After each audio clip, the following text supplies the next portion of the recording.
કેમ છો વિદ્યાર્થી મિત્રો? મજામાં ને? જોઈએ આપણે એના પછી આગળ પહોંચ્યા છે આપણે સ્વાધ્યાય 1.6 એનો પ્રશ્ન નંબર 1 કિંમત શોધો.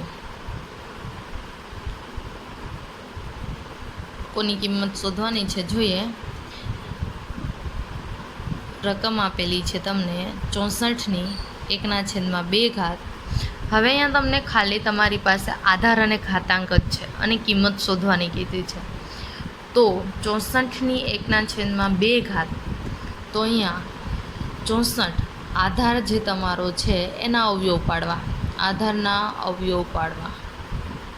તો આધારના અવયવ પાડીએ તો 64ના અવયવ તમારે આવી રીતના પાડવાના રહેશે. તમને બધાને આવડે જ છે 64ના અવયવ આવી રીતના અવયવ પાડવાના રહેશે. 64ની અંદર એના અવયવમાં 2 છે એ 6 વખત આવશે. 64 એટલે 2/6 થાય છે. તો 64 એટલે 2/6 અને 64ની 1/2. એટલે હવે ઘાતની ઘાતનો ગુણાકાર. તો 6 × 1/2. હવે તમારે ઘાતાંક જ જોવાનો છે. તો ઘાતાંકની અંદર 6 × 1/2. આ 2 ભૂલી જાઓ. ખાલી તમારે 6 × 1/2. તો 3 2 6 થઈ જશે. તો છેદંશ ઉડાડતા 2/3 વધશે. 2/3 એટલે 2 × 2 × 2. તો 2/3 એટલે 8. એના પછીનો બીજો છે.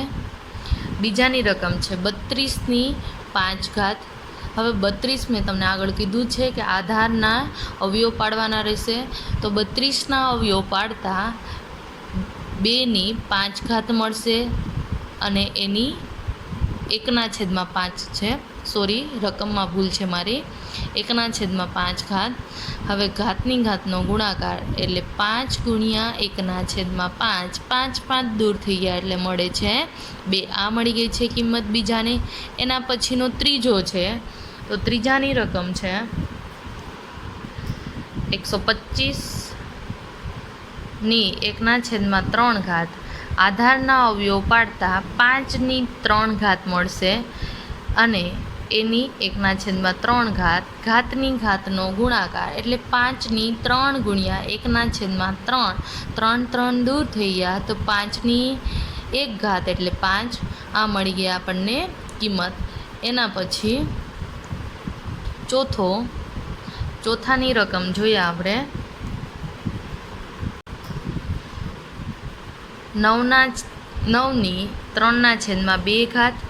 9ના અવયવ પાડો તો 3/2.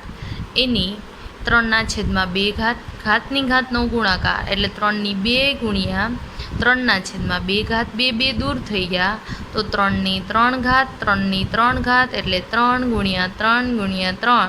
3 9 × 3 એટલે 27.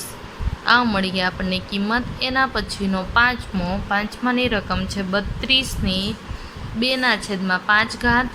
32 એટલે 2ની કેટલી ઘાત? 5. અવયવ પાડજો એટલે તમને મળી જશે. આધારના અવયવ પાડીને જ પછી સાદુરૂપ આપો.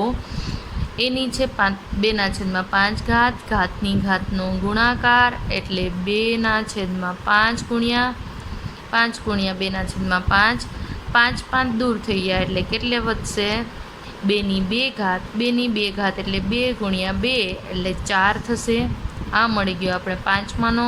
એના પછીનો છઠ્ઠાની રકમ છે 16ની 3/4. 16ની 3/4.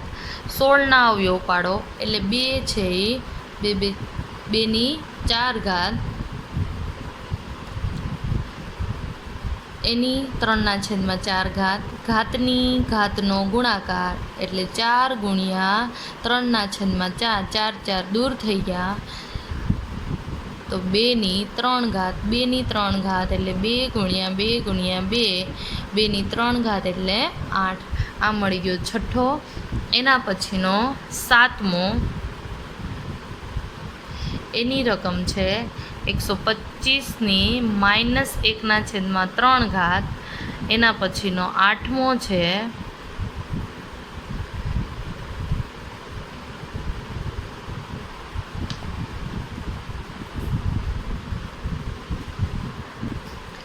7મો તમારી જાતે કરવાનો છે, સોરી 8માં નથી, ખાલી 7 સુધી જ છે.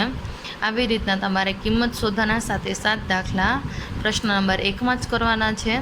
એના પછી પ્રશ્ન નંબર 2. પ્રશ્ન નંબર 2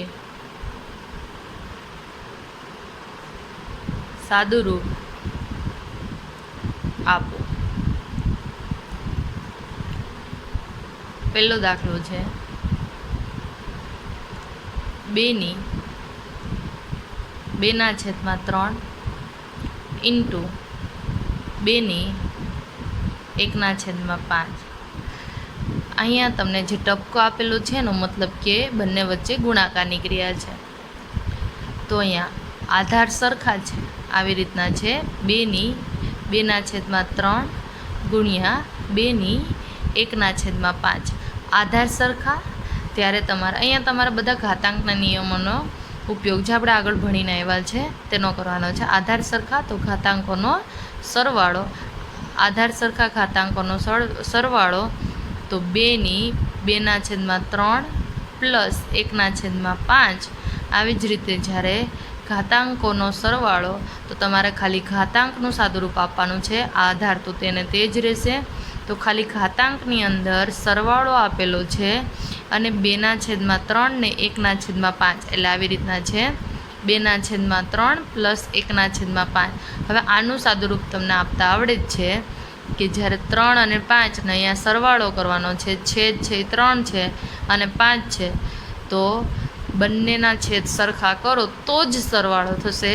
તો 3 ને 5 વડે ગુણો અને 5 ને 3 વડે ગુણો એટલે છેદ સરખા થઈ જશે. તો 3 ને 5 વડે ગુણો એટલે 5 3 15. તો 5 ને 2 વડે ગુણવાના થશે.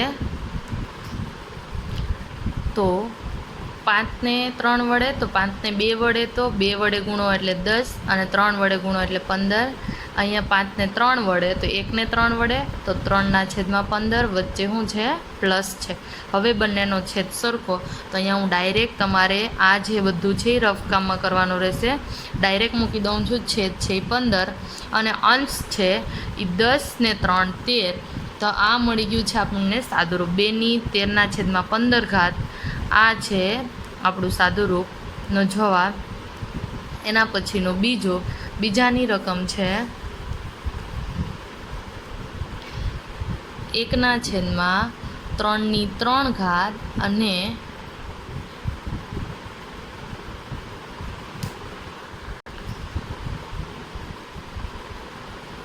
7. તો અહીંયા તમને કૌંસ ઉપર ઘાત આપેલી છે. તો અંશની પણ 7 અને છેદની પણ 7.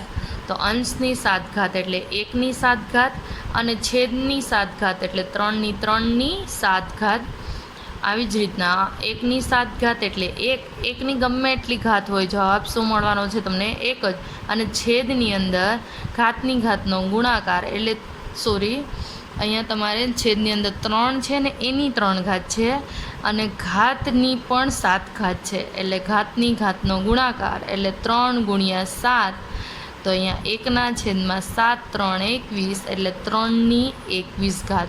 અહીંયા તમારે બીજી રીતે લખવું હોય અથવા કરીને જવાબ લખવો હોય તો તમે યાદ કરો કે મેં તમને પહેલાં કીધું હતું, જ્યારે ઘાતાંક છે એ છેદમાં હોય અને આપણે એ આખું પદ છે એ અંશમાં લાવવું હોય તો 3/-21 કરી નાખો, પ્લસમાંથી માઇનસ કરી નાખો તો એ આખું પદ છે એ અંશની અંદર આવી જશે. તો આ છે આપણનો જવાબ. કોઈ પણ જવાબ ચાલશે બંનેમાંથી. એના પછી ત્રીજાની રકમ છે 11/2/11/1/4. બંનેના આધાર સરખા ભાગાકારની ક્રિયા ત્યારે ઘાતાંકોની બાદબાકી.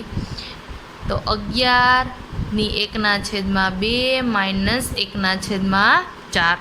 તો અહીંયા 11/1/2 માઇનસ 1/4. તો અહીંયા ફરી આપણી પાસે અપૂર્ણાંક છે. અહીંયા હું સાઈડમાં રફ કામ કરી દઉં છું.